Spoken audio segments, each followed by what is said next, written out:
various authors of the scriptures. Also, can somebody read Amos 9 and 6? Did we read Ecclesiastes 11 and 3? Okay, can somebody read that, please? Sorry about that. I was about to skip it and I caught myself.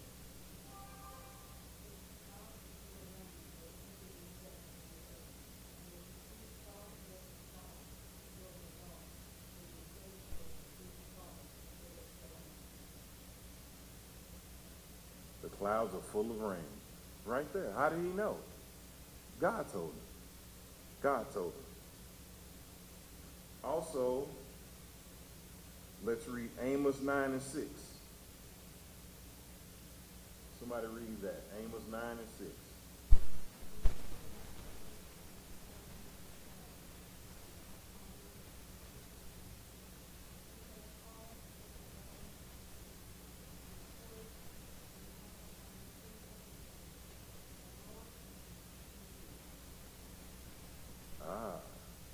So we see God explaining the process.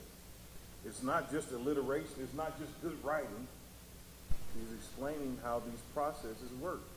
We call them science, but to God is just how he set it up.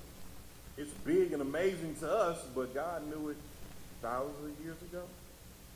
You got to think the Bible was put together some 2,000 years ago after the death of Christ, but these are Old Testament scriptures, so you got to go back before that. Think of how many thousand years before, and I know they like to say, the caveman was so dumb. You know we didn't figure this out to 1800, right? You know, us modern humans. But it was in the Bible the whole time. God had already had it written. And they knew, so many applied it, because for millennia they've been traveling the Pacific Ocean, prolific travelers based off this knowledge. But then, oh no, the world is flat.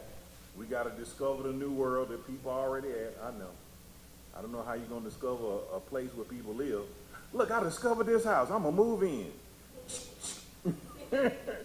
Get no trespassing. But that's kind of what happened. There's more to it, and definitely we'll get into it when we get into Columbus one day. But we'll get into all the providence of God and why certain things happen that way. And to us it may seem to be barbaric, but for many it was freedom. For many it was peace.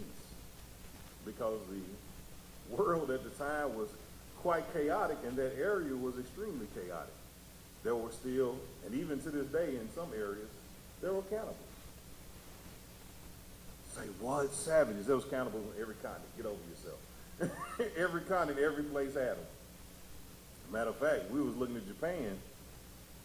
They brought one back because his family was rich from France, and he's still living in Japan. And people be going to his house.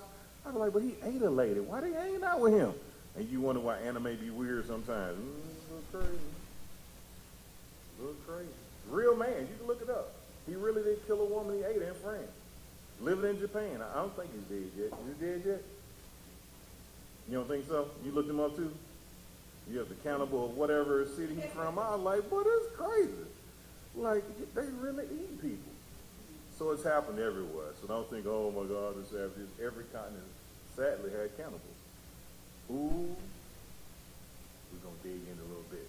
Now, you Marxists, socialists, communists, typically whenever you take over a country, there's always a degree of cannibalism that happens. Famine first, then cannibalism. It's never happened. Ooh, look at it. Research it. Everywhere they've been in control, famine and then cannibalism has appeared. Everywhere. On every continent, Europe, Asia, everywhere they've taken over, you find famine and then you find cannibalism. Because that's what that leads to. It's an evil doctrine. It's against the Bible. So that's how you know it's evil. It's not evil, preacher. It's just a different way to do money. It can be boiled down to the abolishment of private property. Anybody know some of the 10 Commandments? Most of them talk about not coveting. That means wanting what somebody else got, and that's all they about. Rob from the rich, give to the poor.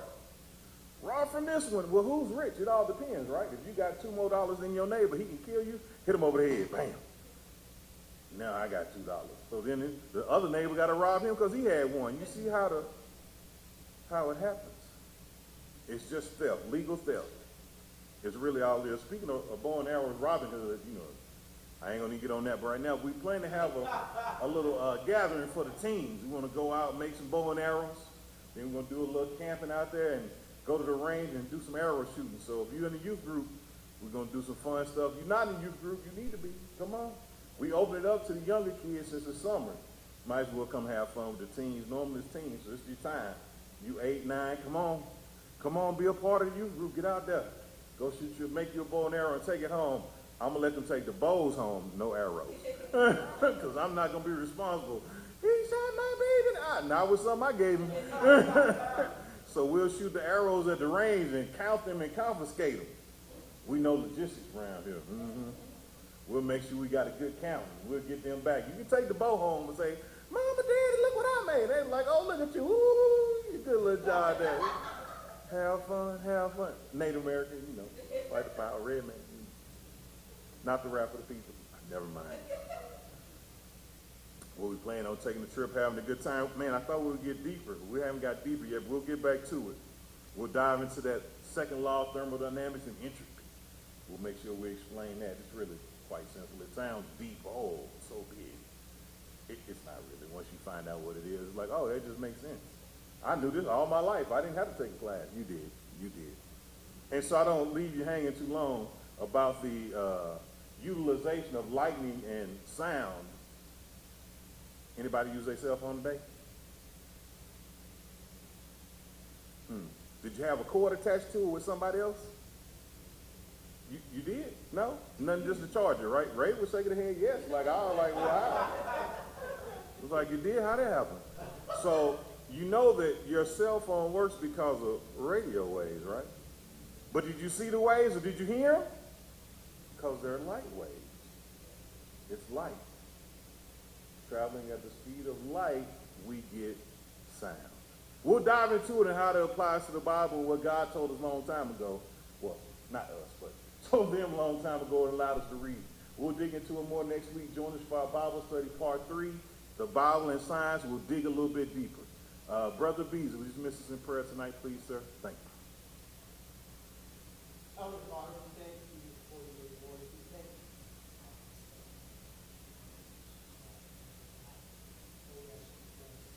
As we draw ourselves,